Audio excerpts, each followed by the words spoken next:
So this evening mga kapatid, papasok po tayo sa panibagong kabanata in the book of Revelation. Noong nakaraan po na Friday, tinapos na po natin ang chapter 11. Dito ho natin natutunan na ang chapter 11 ay nahati po sa dalawang bahagi, which we've come to learn that yung unang bahagi ng Kapitulo 11 ay tumutukoy sa dalawang saksi na ang nilalarawan po nito ay walang iba kundi ang iglesia, na sila po ay magbibigay patotoo tungkol po sa Ebanghelyo sa kabila po ng mga pag-uusig at kahirapan na kanilang mararanasan.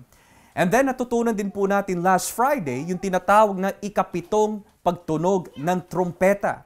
At dito ho natin nakita that inaugurate na po sa kabuuan yung tinatawag na kaharian ng Diyos. Nang ibig sabihin sa pagbabalik po ng ating Panginoon Jesucristo, dito po magkakaroon ng kabuuan dun sa propesiya na mga ipinangako po noon sa dumatipan tungkol sa kaharian ng Diyos na siya po ay maghahari with His people. Kasi dumating na po yung katapusan ng kasamaan ni Satanas. Subalit, pagpasok po natin dito sa Kapitulo 12, kagaya po ng mga ibang aklat o kabanata rather in the book of Revelation, ano naman po ang inaambag ng chapter 12 in the book of Revelation? So ngayon, just to do a quick summary lamang, we have come to learn doon sa tinatawag na mga interlude in the book of Revelation. So bahagi po sa mga tinatawag ni interlude is yung chapter 7. Chapter 7 ay isang interlude na halimbawa na bago po pumasok ang chapter 8, which is referring to yung mga seals or the seventh seal, merong mga ibang detalye na kailangan sabihin, ipakita muna bago po pumasok sa panibagong eksena. And then we've also come to learn that after chapter 10, we see that chapter 11 ay bahagi din sa mga tinatawag na mga interlude din. So this talks about, of course, yung tinatawag na two witnesses, at nang nilalarawan po nito ay walang iba kundi ang iglesia. Pero kung tatanungin po natin, ano naman ang inaambag ng Kapitulo 12 of Revelation in the entire book? And we can say that it is very hard to determine kung ano po yung kanyang inaambag in the sense, kung siya po ba ay interlude, siya po ba ay isang recapitulation, kagaya po ng mga ibang kapitulo na nabanggit po noong nakaraan. Pero one thing is for certain, dahil natapos na yung tinatawag na 7 seals, natapos na po yung 7 trumpets, ang susunod naman po na mga elemento na kagaya po ng mga nabanggit po sa nakaraan ay yung tinatawag na 7 bowls. O kung tawagin 7 bowl judgments. Subalit, yung 7 bowl judgments, hindi nabanggit sa chapter 12, hindi nabanggit sa chapter 13, hindi nabanggit sa chapter 14, hindi rin nabanggit sa chapter 15. Kundi, ang bowl judgments ay hindi nagsisimula until chapter 16. So ngayon, mapapaisip ka, kung ang susunod na mga judgments, pagkatapos po ng 7 trumpet judgments, ay tinatawag na 7 bowl judgments, at ito po ay hindi pa lumilitaw until chapter 16, then ano na lang po ang papel ng chapter 12 hanggang chapter 15? Kasi hindi lilitaw ito hanggang hindi pa ho lumilitaw yung chapter 16 eh. So ano na lang po ang contribution ng chapter 12 hanggang chapter 15? Ito ay may tatawag ho natin from chapter 12 to 15, ito yung tinatawag spiritual conflict. Nang ibig sabihin, from the very beginning, nung pinag-aralan po natin yung kahirapan at pag-uusig na mararanasan ng iglesia, kung tatanungin po natin, ano po ba ang itsura ng pag-uusig laban sa iglesia pagdating sa espiritual? So ulitin ko ho. Alam po natin ang itsura ng iglesia kapag inuusig sa external. May mga pinapatay, may mga kinukulong, may mga binubugbog. Yan pa ay in our physical realm. Pero ano naman po ang itsura ng pag-uusig sa iglesia pagdating sa spiritual realm? So ulitin ko ho, we know exactly kung ano ang itsura ng persecution in the physical realm. People die.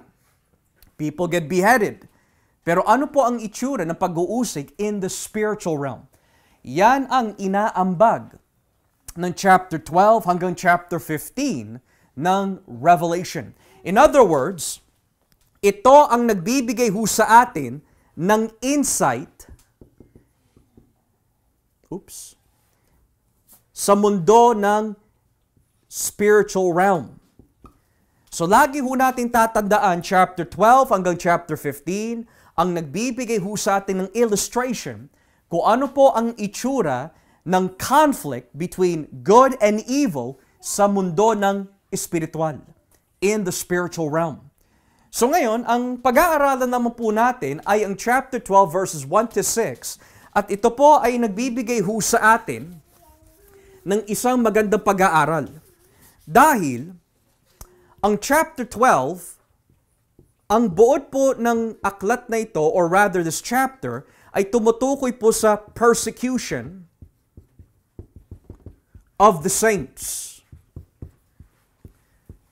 Yan ang buod ng chapter 12. Itinuturo ho sa atin ano ang itsura kapag ang iglesia ay inuusig from a spiritual point of view. Okay? So ngayon, simulan po natin dito sa verse 1. Sabi po ng Biblia, pagkatapos nito, isang kagila-gilalas na bagay ang nagpakita sa langit. Nakita ko ang isang babaeng nadaramitan ng araw at nakatungtong sa buwan. May korona siya sa ulo na may 12 bituin. Manganganak na siya, kaya dumadaing siya dahil sa matinding sakit. Now, may nabanggit po dito mga kapatid na I hope that you do not miss. And that is the word in verse 1. Isang gilalas na pangitain. Or, in a more literal way, sign, a great sign. Or sa Tagalog, kagila-gilalas na bagay ang nagpakita sa langit. Now, bakit po napaka-importante na hindi po natin ma-miss out ho ito? Dahil 3 beses lang po binabanggit po ito in Revelation whenever it mentions a great sign in heaven. Now, in most of the chapters of Revelation, ito yung nakita ni Juan. Ito yung narinig ni Juan. Ito yung napagmasdan ni Juan. Pero ngayon pa lang po nagamit yung salitang isang kagila-gilalas na simbolo o senyales ang nakita ni Juan sa langit. So that's the first time binanggit po yan in chapter 12. The second time, inulit na naman sa verse 3. Basahin po natin ang verse 3. May isa pang kagila-gilalas na bagay akong nakita sa langit. Isang malaking pulang dragon na may 7 ulo at 10 sungay na may korona sa bawat ulo. So let's pause here for a moment. We have 2 signs na nabanggit po so far. The first sign is who? The woman. The second sign na binanggit is who? The dragon. What about the third sign? Dito po tayo sa chapter 15 ng Revelation. Chapter 15 verse 1. Tignan niyo po ang nakalagay. Chapter 15 verse 1. Isa pang kagila-gilalas na pangitain ang nakita ko sa langit. May 7 anghel doon na may dalang 7 pang salot. Iyon ang paghuling mga salot na ipapadala ng Diyos bilang parusa sa mga tao. So the third sign na binanggit po dito is what? 7 angels with 7 plagues. So only 3 times binabanggit po ito in Revelation. And I saw a great sign in heaven. 3 beses lang po yung binanggit po in Revelation. Now, ano po ang rason kung bakit ganito ang lingwahe na ginamit in chapter 12 all the way through to chapter 15? Dahil binibigyan po tayo ng insight kung ano po yung mga matitinding bagay na nangyayari in the spiritual realm. Okay? In the spiritual realm. So ngayon, dahil ang ating focus na pag-aaral is in verses 1 to 6, buburahin muna po natin ang number 3.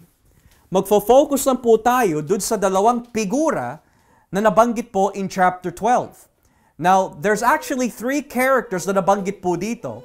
Yung babae, yung dragon, at yung pangatlo, yung sanggol na lalaki.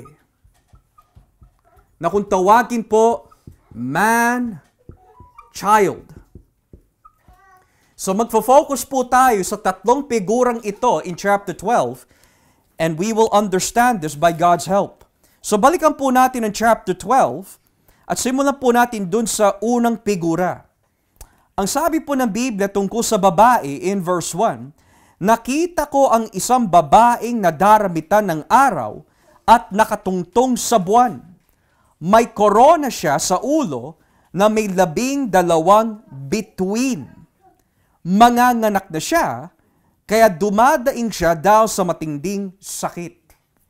Now, the first thing that we want to do is to investigate kung sino po itong babae na tinutukoy po ng Biblia. Now, marami po mga teoridad na iprinisinta po within the Christian church all throughout history. Unang-una, yung babae po daw ay tumutukoy kay Maria. Okay?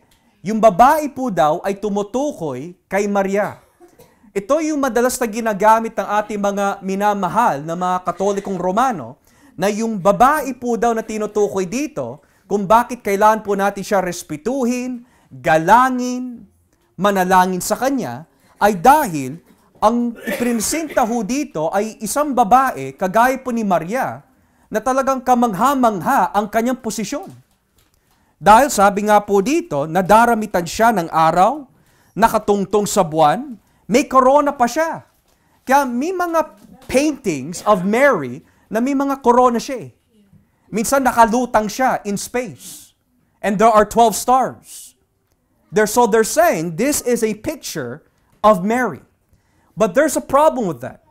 Dahil majority of the symbolism sa Book of Revelation ay laging humuhugot po saan? Sa lumang tipan. So that means, hindi dapat maging modern ang ating pagkakaintindi po dito.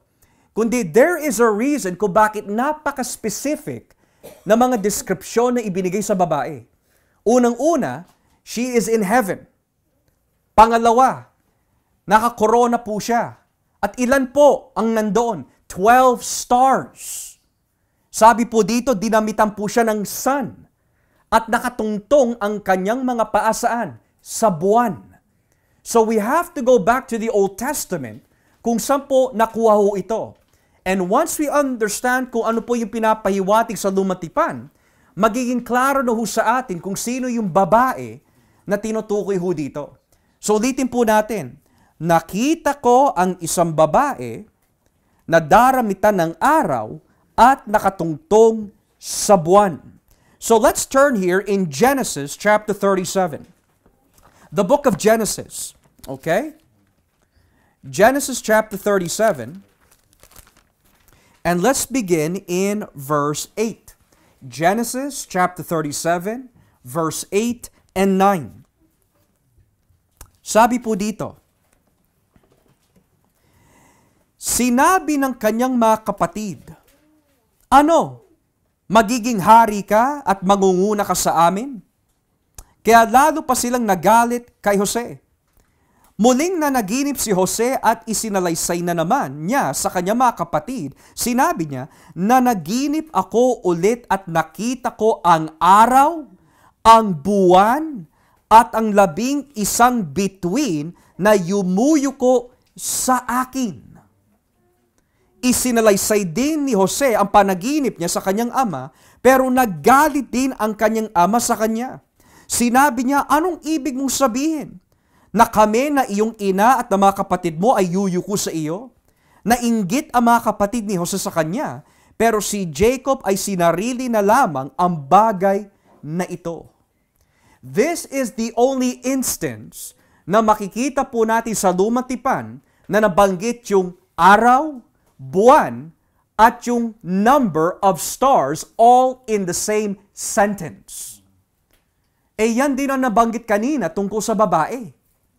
So ngayon mapapaisip ka, kung yung babae dinamitan ng araw, nakatungtong ang kanyang paa dun sa buwan, and then pinapaligiran po siya ng 12 bituin, edi yung babae tumutukoy kay Jose. No. Ang ibig sabihin po nito in the narrative, gagamitin ng Diyos si Jose na magiging kanang kamay po niya ang Faraon upang maligtas ang kanyang pamilya. Pero, in the greater narrative, ang tinutukoy po nito ay yung covenant people of God. Naiingatan po niya ang kanyang mamamayan. So, yun ang ibig sabihin po nun. So, if we look at the woman, dahil po binanggit po dito, yung babae, meron po siyang katangian of sun, moon, and 12 stars, at ito'y isang hugot mula from Genesis 37 verse 9, ano pong nilalarawan ng 12 bituin? E tumutukoy po yung sa 12 tribo na mga Israelita. According to Genesis 37. Yung 11 bituin na yuyuko kay Jose ay tumutukoy sa kanyang mga kapatid. And in Jewish tradition, yung pang 12 na bituin ay tumutukoy po kay Jose. So all in all, the 12 stars represent mga 12 tribes of Israel. Pero kung tatanayin po natin, sino po ba yung 12 tribo ng Israel? Sila yung mamamayan ng Diyos. So according to the description sa babae, meron po siyang kaugnayan to the covenant people of God. Okay? Secondly, sabi din po ng Biblia, siya po ay may korona. Ngayon, ang korona sa aklat ng Revelation ay lagi nagpapahiwatig po ito ng authority, ng victory, ng power. Pero dahil po may kaugnayan yung babae sa covenant community, and then we also see in the story of chapter 12 verse 1 to 6 na yung babae ay nais-usigin ng dragon. Ang nilalarawan po ng corona is persecution and victory. Natatandaan niyo po ba yung sinabi ni Santiago? Blessed is the man that endures temptation, for when he is tried, he will receive what? A crown of life. Tumutukoy po yun that the person, the Christian, na dumadanas po ng paghihirap, pag-uusig, pagsubok, at siya'y mananatiling tapat hanggang kamatayan, ay bibigyan po ng korona ng buhay, which most likely is a reference sa buhay na walang hanggan. So dito, may kinalaman po sa victory, but at the same time, may kinalaman din po sa persecution. Pero ang huling nabanggit po dito, she has birth pains. Verse 2. Ang babae ay manganganak na at dumadaing po siya dahil sa sobrang sakit. Now, it's fascinating dahil kung babasahin po natin dito mga kapatid sa Isaiah chapter 26, Isaiah chapter 26, may mapupulot po tayo dito mga kapatid eh. Isaiah chapter 26, talatang 17. Isaiah 26, verse 17. Tignan niyo po ang nakalagay. Panginoon, kitang-kita niyo ang aming paghihirap. Tulad kami ng isang babaeng nanganganak na napapasigaw dahil sa tindi ng sakit. Dumaing kami dahil sa hirap, pero wala rin kaming iniluwal. Wala kaming nagawa para iligtas ang lupain namin. At hindi rin namin nalipol ang mga taong kaaway namin dito sa mundo. Pero muling mabubuhay ang iyong mga mamamayang namatay. Babangon ang kanilang mga bangkay at aawit sa galak. Kung papaanong ang hamog ay nagpapalamig ng lupa, kayo rin, Panginoon, ang muling bubuhay sa mga patay. Now, ang tanong ho dito, sino po yung dumadaing na parang isang babaeng manganganak? Yung mga Israelita na inusig ng mga ibang bansa. So, ang mga Israelita, the nation, yung mamamayan po ng Diyos, hinalintulad po sa isang babaeng malapit ng manganak. Eh di ba may binanggit po ang ating Panginoon sa Mateo 24 na ang tribulation na mararanasan ng mga kapatiran or the church ay hinalintulad po to birth pains. Parang isang babaeng manganganak. So ang ibig sabihin pala nito, birth pains is again a reference to persecution. Now, if you look at sa mga nabanggit po so far, look at what it says. Sun, moon, 12 stars ay tumutukoy po sa covenant people of God. And then in Revelation, tuwing nagbibigay po ng babala ang Panginoon, ang sino man magtatagumpay, ang sino man magsisisi, bibigyan ko ng ganito, bibigyan ko ng ganyan. It's a reward. Pero kanino ibibigay yon? To the covenant people of God. And then nabasa din po natin kanina sa Isaiah 26, sino po yung naglalarawan isang babaeng manganganak na dumadaing sa sobrang sakit? Again, the covenant people of God na inuusig ng ibang bansa. So 3 times mula sa mga description po dito, ang lahat ng ito ay tumutukoy hindi sa isang literal na babae, kundi ang nilalarawan po ng babae ay ang simbahan. Hindi pala si Maria, kundi ang simbahan. Pero may makikita po tayo na mga ilang elemento at mga katangian kung bakit bahagi din po dito si Maria, pero hindi po siya yung primary na referensya. Okay? Makikita po natin yan mamaya. Pero ipagpatuloy po natin. Dahil sabi po ng Biblia, dinamitan po siya ng araw, tingnan niyo po yung sinabi ni Solomon tungkol sa kanyang asawa. Let's go to the book of Song of Songs. Song of Songs. Okay? O kung tawagin mga awit. Song of Songs, chapter 6. Talatang Gs. Song of Songs, chapter 6, beginning at verse 10. Tignan niyo po ang nakalagay. Sabi po dito ni Solomon sa kanyang asawa, ang sabi nila, sino ba ito na kapag tinitignan ay parang bukang diwayway ang kagandahan? Kasing ganda siya ng buwan, nakakasilaw na parang araw, at nakakamangha tulad ng mga bituin. So ang description dito sa Song of Songs, dun sa asawa ni Solomon, is that she is beautiful like the sun, beautiful like the moon, beautiful like the stars. So babae ang tinutukoy po dito. Pero look at this, may kaugnayan din po siya sa Jerusalem. Itaas po ang basa in verse 4. Itaas po natin ang basa in verse 4.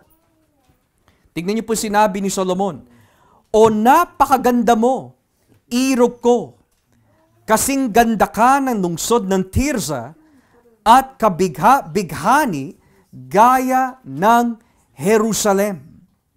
kamangha-mangha kagaya ng mga kawal na may dalang mga bandila. So ang sabi po ng Song of Songs is that yung kanyang asawa ay parang araw, kasing ganda ng buwan, kasing ganda ng mga bituin, at hinalintulad po yung kanyang asawa sa lungsod ng Jerusalem. So when we put all of this together, again, tumutukoy po, or yung nilalarawan po ng babae, is a reference to the covenant people of God. Pero ang tanong, sino po yung covenant people na tinutukoy po dito? Is this the Old Testament? Is this the New Testament? Makikita ho natin mamaya. Balikan po natin ang chapter 12 sa ating pag-aaral. Chapter 12. At dito po tayo sa talatang 3, verse 3. Tignan po natin yung ikalawang figura. Chapter 12, verse 3. May isa pang kagila-gilalas na bagay akong nakita sa langit. So here's the second sign. Isang malaking pulang dragon na may 7 ulo at 10 sungay na may korona sa bawat ulo. So let's look at those descriptions. So tapos na po tayo sa babae. Ngayon titignan naman po natin ang dragon. Now most of us know that ang nilalarawan po ng dragon is not China, according to some, but it is a reference to Satan. Dragon. Okay? Ang sabi po ng Biblia, siya po ay pula. Pula ang kanyang kulay. Pangalawa, ilan po ang kanyang ulo? 7. 7 heads. At pangatlo, he has 10 crowns. Now, we know that yung dragon ay si Satanas. We know that. Dahil kung ibababa po natin ang basa sa talatang 9, napakalinaw in verse 9, kaya itinaboy ang malaking dragon, ang ahas noong unang panahon na tinatawag na Diablo o Satanas. So napakalinaw kung sino po ang nilalarawan ng dragon. Si Satanas ho yan. Pero ang salitang dragon, mga kapatid, meron din po itong kaugnayan sa salitang serpent or Leviathan. Sino po dito nakapagbasa na po ng Book of Job?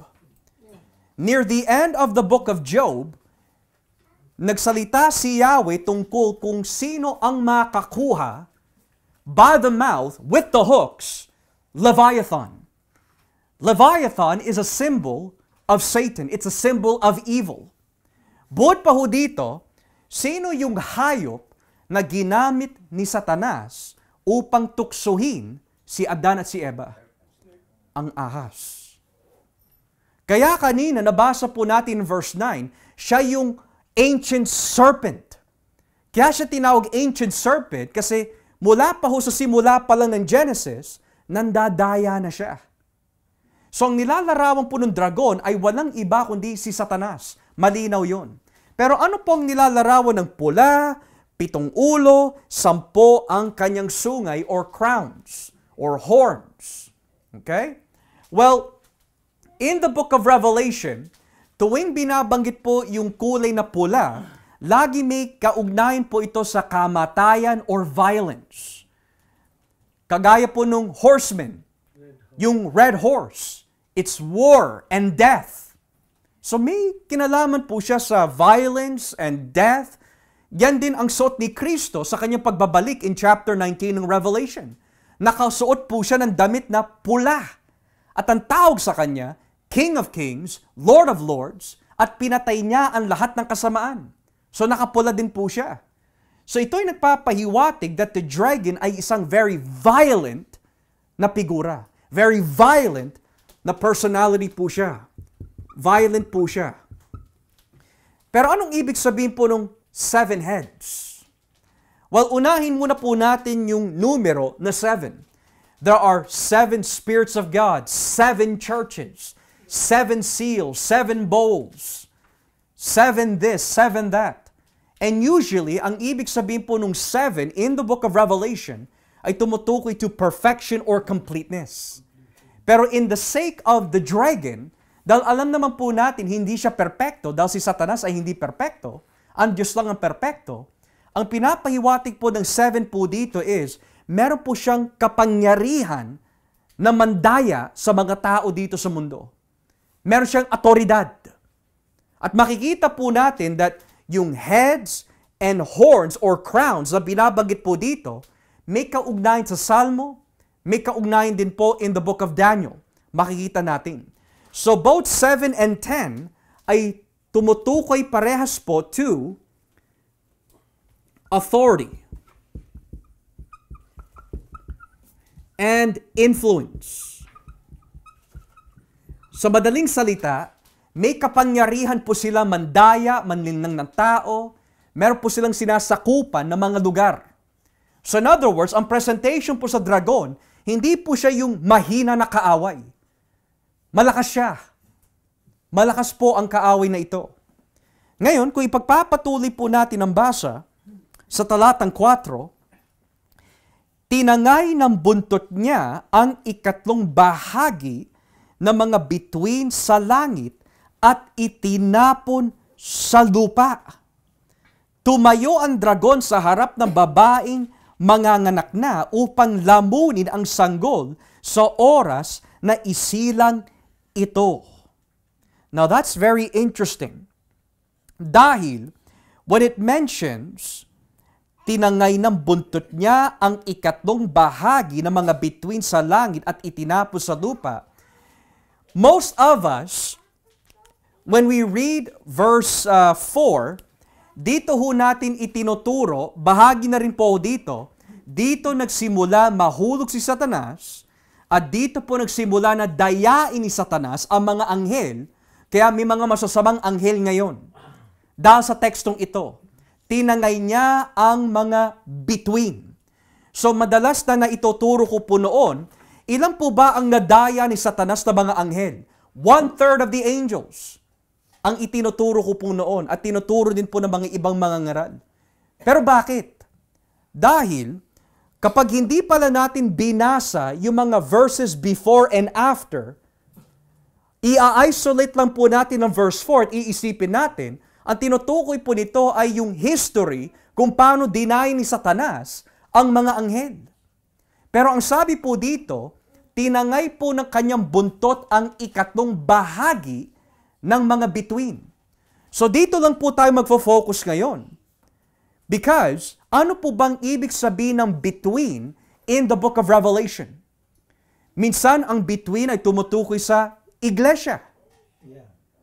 Minsan ang bituin ay tumutukoy kay Kristo, the bright morning star. Minsan ang bituin ay tumutukoy po kanino? Sa mga anghel. Pero, upang magkaroon po tayo ng idea kung sino po yung tinangay ng mga bituin po na ito, ang tanong, kung babasahin lang po natin ang chapter 12, when was the first time binanggit po yung salitang bituin? Chapter 12, kung titignan lang po natin ang chapter 12, when was the first time binanggit yung salitang between? Well, basahin po natin ang verse 1. Sabi po, may korona siya sa ulo na may 12 between. So that means, yung tinatangay po nung dragon ay hindi malayo dun sa between na suot ng babae. Hindi pa pwede ang iba ang ibig sabihin ng between sa dragon at iba din ang ibig sabihin ng between dun sa verse 1. There's only one verse between them both. So that means may connection yung between dun sa babae sa between na tinangay ni Satanas.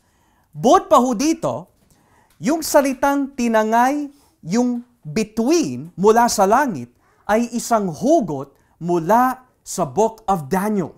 Basahin po natin ang Daniel Kapitulo 8. Daniel Kapitulo 8.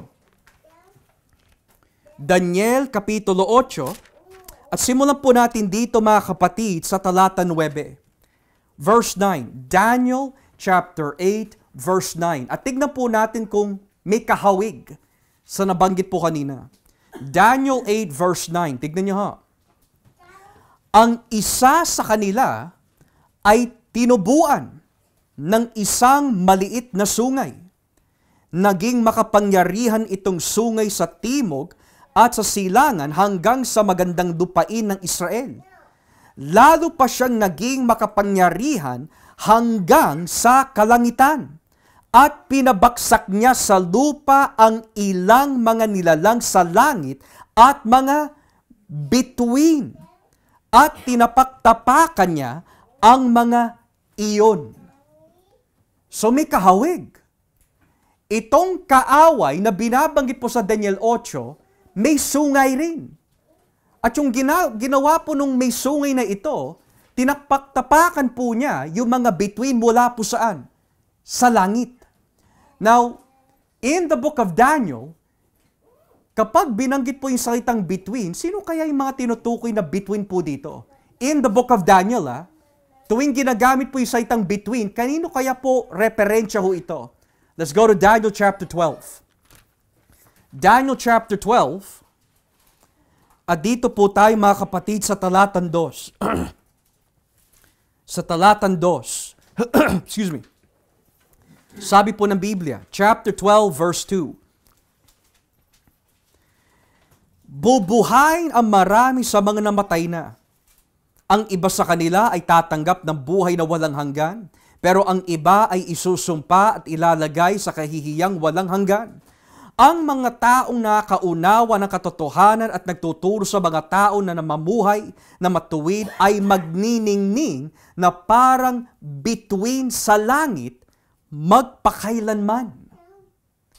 So in the book of Daniel, sino kaya ang tinutukoy bilang bituin na magniningning? Yung mga taong may kaugnayan kay Yahweh.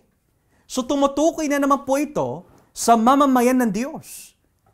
Hindi tumutukoy sa anghel, hindi tumutukoy sa ibang figura o persona. Tumutukoy po ito sa mga may kaugnayan sa Diyos. Ngayon, yung nabasa po natin kanina sa Daniel 8:10, ang sabi po ng Diyos, pamagitan po na nakita po ni Daniel, darating ang panahon na may lilitaw isang hari, isang emperor na masasabi ho natin, na uusig sa mamamayan ng Diyos. At hinalintulad po yung mamamayan po ng Diyos sa mga bituin na nagsibaksakan mula sa langit. Ngayon, pagdating sa chapter 12, yung namumuno sa kasamaan, which is the dragon, si Satanas, meron po siyang mga tinangay na ikatlong bahagi ng mga bituin. Ngayon, kung yung pagkakuha po niya sa mga bituin po na yun ay isang hugot sa Daniel chapter 8, hindi maaari na yung mga bituin na binanggit po doon ay tumutukoy sa mga anghel ni Satanas. Kundi, that's another way of saying, uusigin po niya ang ikatlong bahagi ng mga mamamayan ng Diyos. Nais niyang patayin ang mga Kristiyano. So always remember that when we are talking about the tail, drawing or dragging 1/3 of the stars,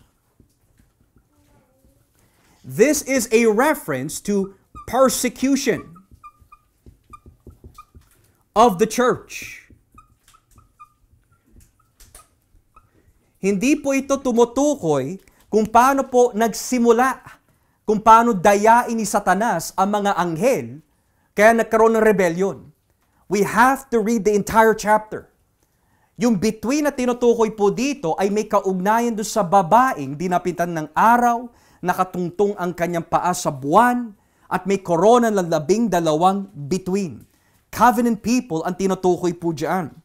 Ngayon, kung ipagpapatuloy po natin ang basa, sabi po dito in verse 4 of Revelation 12, tumayo ang dragon sa harap ng babaeng manganganak na upang lamunin ang sanggol sa oras na isilang ito.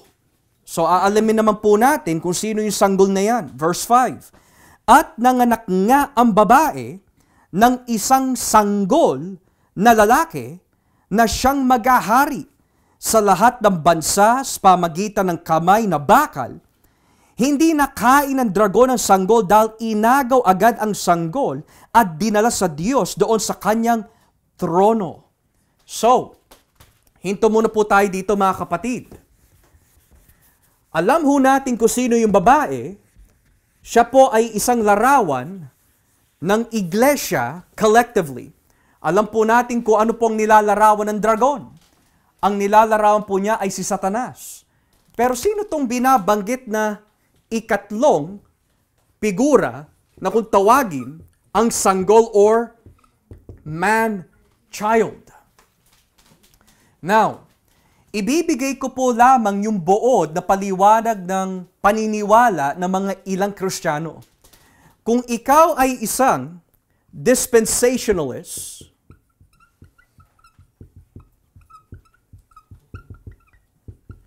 then ang ibig sabihin po ng man-child is the 144,000 Jews.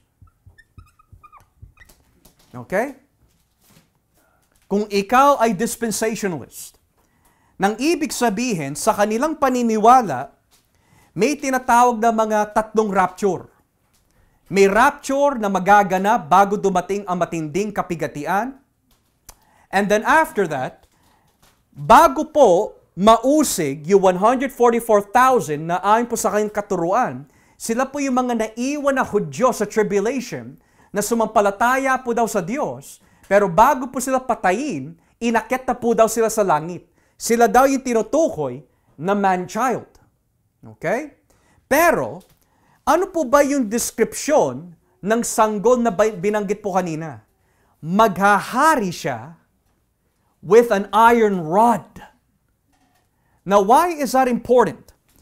Dahil, nung sabihin po dito sa talatang 5, siya po ay maghahari sa lahat ng bansa sa pamagitan ng kamay na bakal.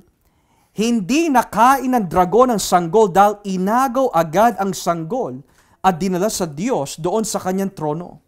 Now, let's pause here for a moment, okay? Marami mga teksto na magkakadikit-dikit po dito sa presentation na ito. Sino po dito ang nakapag-remember mula po sa Bagong Tipan? Nung malaman po ng isang hari, may ipapanganak na sanggol na maghahari sa mga Hudyo, ano po ang nais niyang gawin? Papatayin. Sino ho yun? Si Haring Herod. Nung malaman po niya sa mga wise men na ipinanganak na yung sanggol na maghahari, yung sanggol na tinutukoy po doon ay sino? Si Kristo. So meron po siyang connection sa Matthew dito. Buhod pa ho dyan mga kapatid, and Luke as well, buhod pa ho dyan, meron din po itong kaugnayan sa Psalm chapter 2. So if you turn with me in the book of Psalm chapter 2, and let us read verse 7. Psalm chapter 2 verse 7 hanggang 9. Psalm 2 verse 7 and 9. Tignan po natin. Sinabi ng hari na hinirang ng Diyos, sasabihin ko ang sinabi sa akin ng Panginoon, ikaw ang anak ko. At ngayon ipapahayag ko na ako ang iyong ama.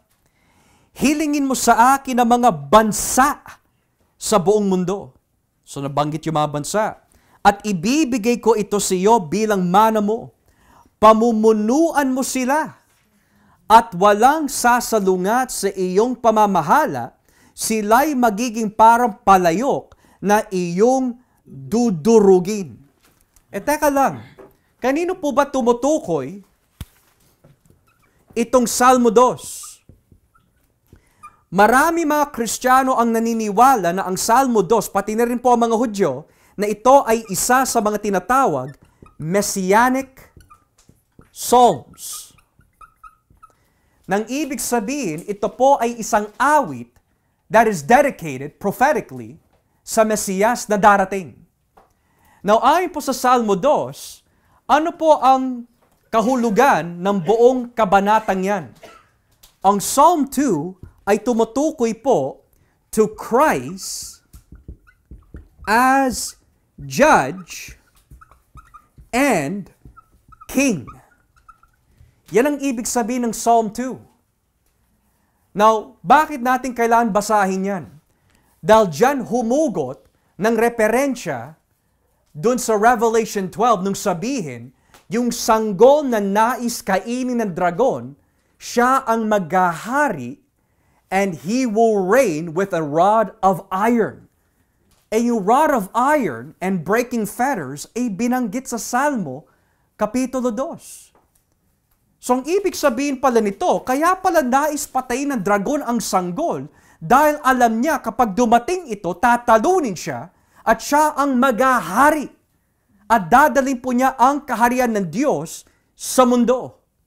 Dahil habang hindi pa ho bumabalik ang ating Panginoon, in one extent, sakop pa rin po ni Satanas ang mga ibang parte ng mundo to a certain extent.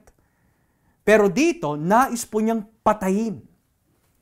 Hindi po niya mapatay yung sanggol dahil ano po ang ginawa ng Diyos? Inakyat siya. Diba sabi doon, inakyat, dinala, kinuha yung bata, dinala sa langit. Now here's what's fascinating. Sa wikang Griego, yung ginamit po na salita na inakyat si Kristo sa taas, harpazo. That is the exact same word na ginamit for the word rapture or taken up. Natatandaan niyo po ba sa 1 Thessalonica 4? But we who are alive and remain shall be caught up. Harpazo ho yun. Natatandaan niyo po ba yung sinabi sa panahon ni Juan Tagapagbautismo in Matthew 11? The kingdom of God suffers violence. The word violence there is also harpazo. At yung pangako ni Kristo na walang makaagaw mula sa kanyang kamay at sa kamay ng Ama in John 10, harpazo din ang binanggit doon. So here we see that yung nais ng dragon na kainin po yung sanggol at ang nilalarawan po ng sanggol ay si Kristo bilang hari, hindi po niya makuha si Kristo dahil ni-rapture ho siya or he was taken up. Now here's another question. Anong ibig sabihin na inakyat si Kristo? Does that mean si Kristo ay ni-rapture in the same sense na kagaya po natin one day? Well, most likely, yung ibig sabihin po na dinala po siya sa langit is a reference to the resurrection. Dahil ano po ang nangyari kay Kristo pagkatapos po niya muling mabuhay? Umakyat po siya sa langit. So here's the question. Bakit nais po patayin ni Satanas o yung dragon si Kristo? Dahil alam niya matatalo siya. Pangalawa, akala ni Satanas nung namatay si Kristo, that's it. Pero the fact was, hindi kayang i-hold on ng kamatayan si Jesus dahil wala po siyang kasalanan eh. So what happened after that? He rose again from the dead at inakyat sa langit. Kaya nasabi po ni Pablo, O death, where is your sting? O grave, where is your victory? So in other words, kapag nung namatay pala si Kristo sa krus, hindi pa rin pala yon yung starting point ng victory. Dahil maraming tao na ipako eh. But rather at His death and resurrection was the beginning of that victory. Kaya nung muling nabuhay po ang ating Panginoon, sinabi po niya sa Mateo 28, all authority has been given in heaven and on earth to me. So tatandaan po natin, ang nilalarawan pala ng inakyat po siya sa langit is a reference to the resurrection. Now, notice what it says here. Balikan po natin ang Revelation 12, verse 5. Hindi nakain ng dragon ang sanggol dahil inagaw agad ang sanggol at dinala sa Diyos doon sa kanyang trono. So that's authority and resurrection. Verse 6. Ang babae naman, so bumalik na naman sa babae, ay tumakas sa ilang, sa isang lugar na inihanda ng Diyos para sa kanya upang maalagaan siya roon sa loob na 1,260 na araw. Now, let's pause here. Balik po tayo muli doon sa babae. Buhod pa ho sa verse 1, ayon po sa verse 6, ano po yung mga description tungkol sa aksyon o aktibidad ng babae? Sabi po ng Biblia, she fled. Where? To the wilderness. Okay. Pangalawa, inalagaan po siya.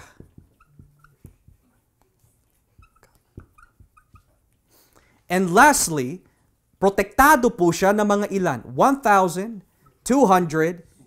days. Does this number look familiar? Di ba nung pinag-aralan po natin ng two witnesses? How long is their protection? 1,260 days. Eh, ang ibig sabihin po ng 1,260 days ay katumbas ng 3.5 years kung gagawin literal.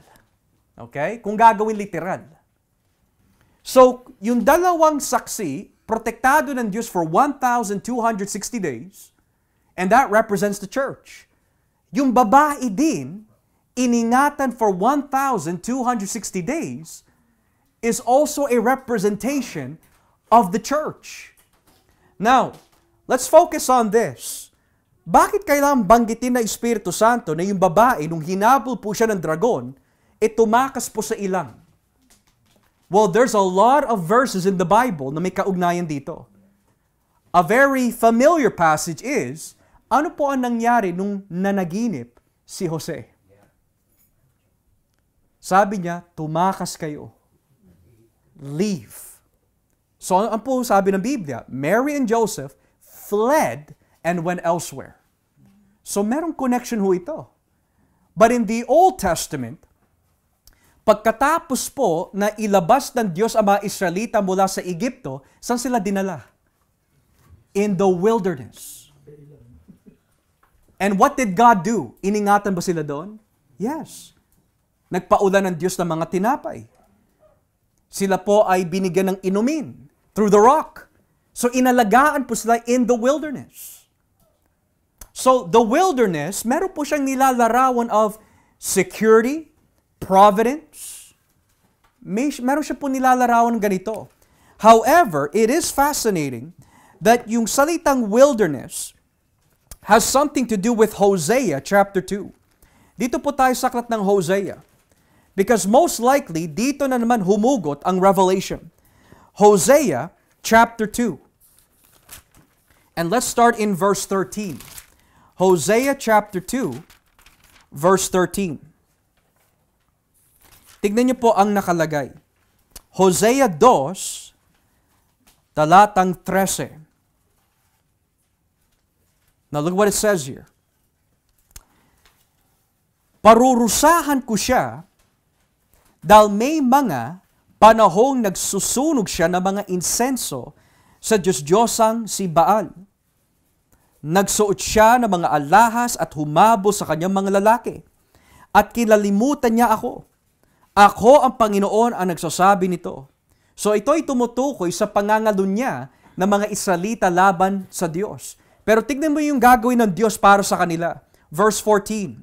Pero masdan mo, dadalhin ko siya sa ilang at muling liligawan hanggang sa mapaibig ko siyang muli. Pagbalik namin, ibabalik ko sa kanya ang mga ubasan niya at ang lambak ng Akor ay gagawin kong daanan na magpapaalala ng magandang kinabukasan. At sasagutin niya ako katulad ng ginawa niya noong panahon na kanyang kabataan, noong kinuha ko siya sa lupain ng Egypto. So ngayon, sa konteksto po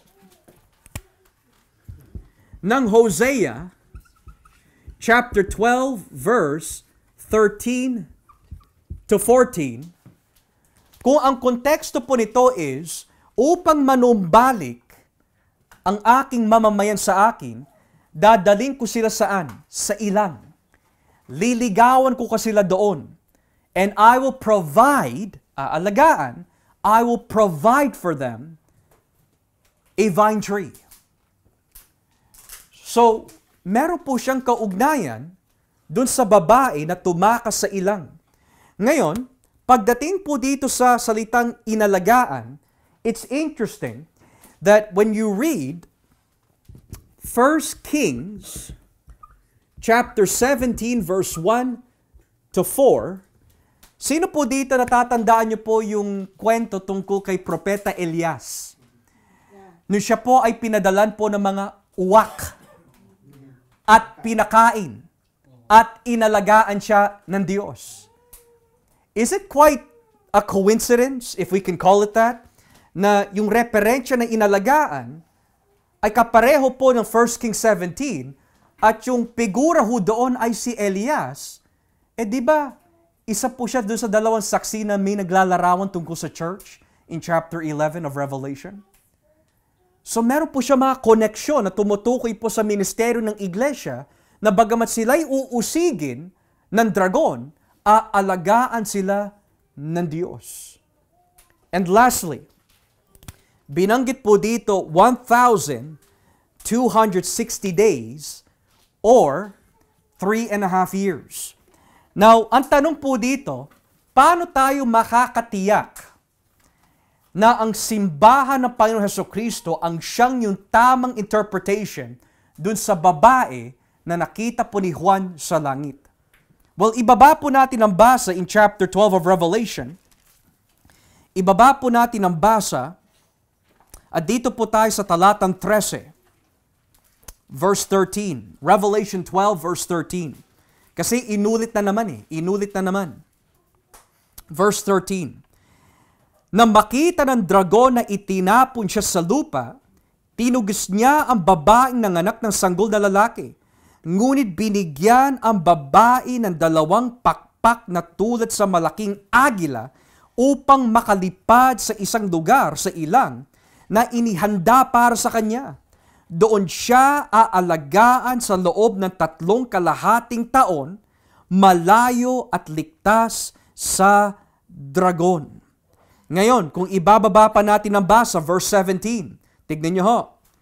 Lalo pang nagalit ang dragon, kaya nilusob niya ang iba pang mga anak ng babae. So sino ho sila? Ito'y walang iba kundi ang mga taong sumusunod sa mga utos ng Diyos at sa mga katotohanang itinuro ni Jesus. So sino po ang nilalarawan nung babae? We can say, mga kapatid, the woman represents both Old Testament and New Testament church. Because every description na binanggit po dito, meron po siyang kaugnayan na ginamit po ito ng Diyos upang makarating yung tinatawag na Mesiyas. Kaya when you read the Old Testament, magtataka ka talaga bakit iniligay po yung pangako to Abraham, then to Isaac, then to Jacob, then the 12 tribes of Israel, then to Judah, then to Ruth and Boaz. And then you have Jesse, Obed, and then David.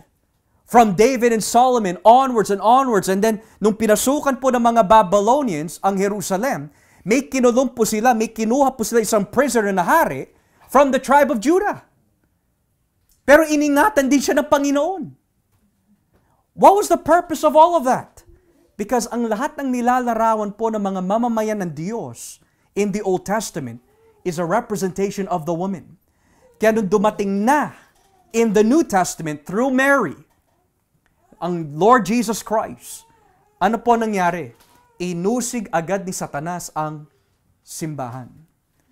Dahil hindi niya matalo si Kristo, tayo ngayon ang pinag-iinitan ni Satanas. At bakit po tayo pinag-iinitan? Dahil sabi po ng Biblia, maikli na lang ang kanyang panahon.